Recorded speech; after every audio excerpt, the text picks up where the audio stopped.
moment is Paul Townend, just like last year, holding aloft the famous Gold Cup trophy here at Cheltenham. Magic moments, and watching on is the man himself. Paul, so many congratulations. Thank you. Do you want to see it again? I'd love to. I'll be watching it a lot of different next 12 months. Yeah. It was very different than last year though, Paul, was it, in terms of the way the race was run? It was, and it probably always was going to be on paper beforehand, but I kind of went out to ride my horse and let the race happen around me. I just thought it was all about getting jumping and getting a rhythm. It didn't look to us like they went overly quick for a Gold Cup. No, not for a Gold Cup. But we were missing the likes of like My Bite and Native River from last year, you know. You were lucky at that first down the back in the second circle. Very lucky, very lucky. But you know, that's him. He seems to sort himself out at the back of it. It's not pretty always, but we both thought watching the race at that point, Paul, that moving up, but he jumped really well there, was a race-winning manoeuvre. Did you think that or not? I got into a good position without having to work for it. Yeah. And it just allowed me to fill him up again. Because like I'd missed the first one down the back and I went looking for one then and chasing it, and I just had to grab hold of myself a little bit and say, look, just let it come to me, you know. What were you thinking going to 2 out when you were going to meet it tight? You sat up and just let him hop, or did you think I'll have to get back in front of Puppy going to the last? I just wanted to get to the other side of it, to be honest. And I was hoping he wasn't going to do what he'd done in it last year. And you know, I just wanted to keep everything as free flowing as I could at that stage even, and he produced for me at the last one I needed. And did you feel much different pressure this year going out riding him as favourite than you did last year? Not really, because I fancied him a bit last year, and like coming, even riding behind Ruby here for years, you know, I was riding my horses and I made a case for them all, so I felt pressure them years as well. That's good. And this guy, do you know, he's an emotional guy, this guy. Yeah, you got to him. He said he was very proud of you and everything you've been through. And how bigger influence has he been huge, on your career? In fairness to him, from the day I went in there, he I suppose early on he spoke his mind anyway. Find that hard to believe. But I suppose that was a good sign that he showed an interest in me and wasn't letting me make the mistake. So I owe him a lot in fairness, and even outside the race, and he's very good to me. So. Did you tap into him? Getting me going now. Did you tap into him a little bit before the meeting? I read a piece he wrote where the two of you'd sat down and he had a didn't chat. read that. He didn't know about that. I was just listening to him, but he was discussing the Supreme Novices, and I was having a little dig into myself that you were teasing it all out and working it all out, and I was glad to see that you were so on top of it all. And from a jockey's point of view, Paul, riding for Willie Mullins, it is a huge thing. It's a huge pressure job, but it's obviously a job, you know, that every jockey wants to have, isn't it? Yeah, it's the right type of pressure, because it's pressure because you're riding good horses, and if you make a mistake, you can come in and he has your back, which is huge. I think that's the bottom line of it. You know, like I went out with plans and horses this week and changed plans, and even when it didn't work out, I could come in and explain, and I was always listened to, and you know, he has your back, and he's a gent. Just quickly, what are the lucky pants like?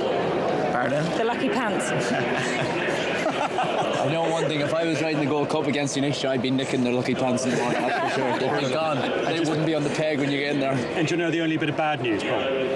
You're going to have a trophy of that ugly mug on your mantelpiece because you are the champion jockey this year. I think it's so appropriate, and also you've won the Ruby Walsh trophy for champion jockey. Congratulations. Thank you very much. That's special. Thank you so much. Well done, Ruby. Fabulous. Right, the action moves on. We're not finished yet, are we, Richie?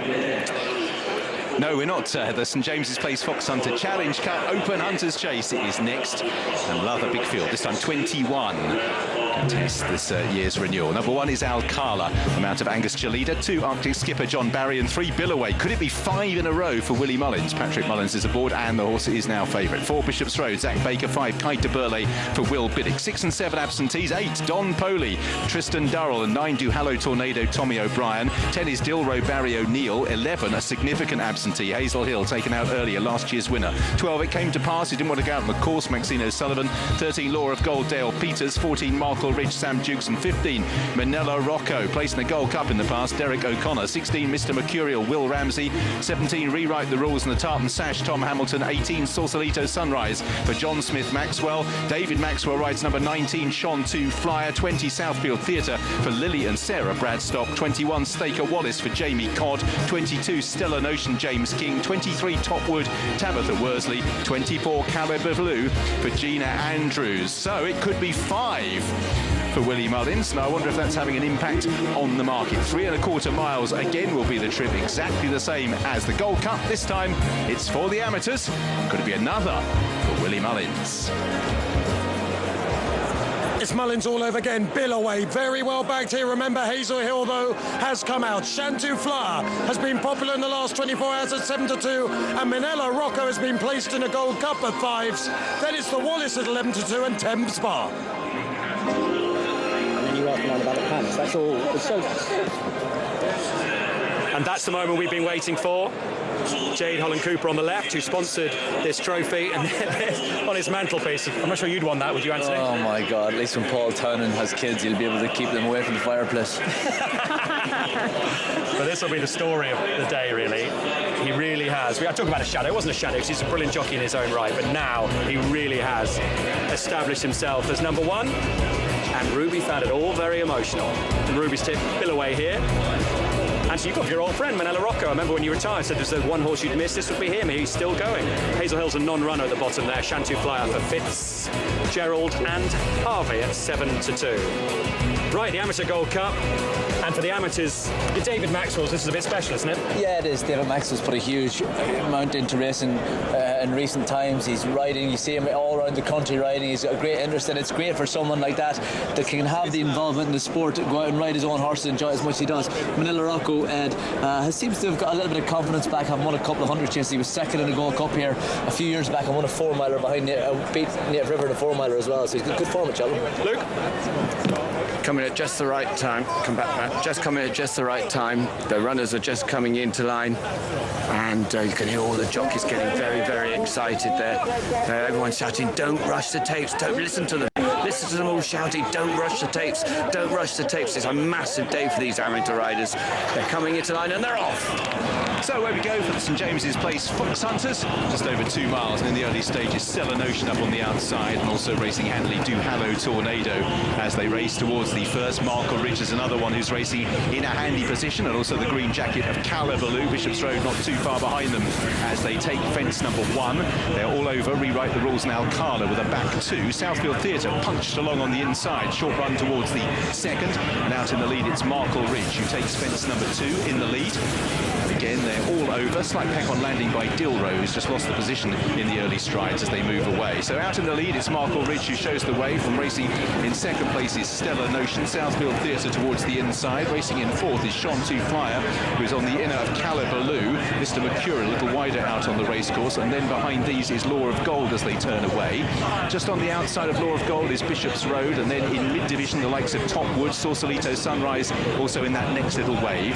Villa Ways in the yellow colours with the black horse on the body as they race towards the first away from the stands in the very early stages.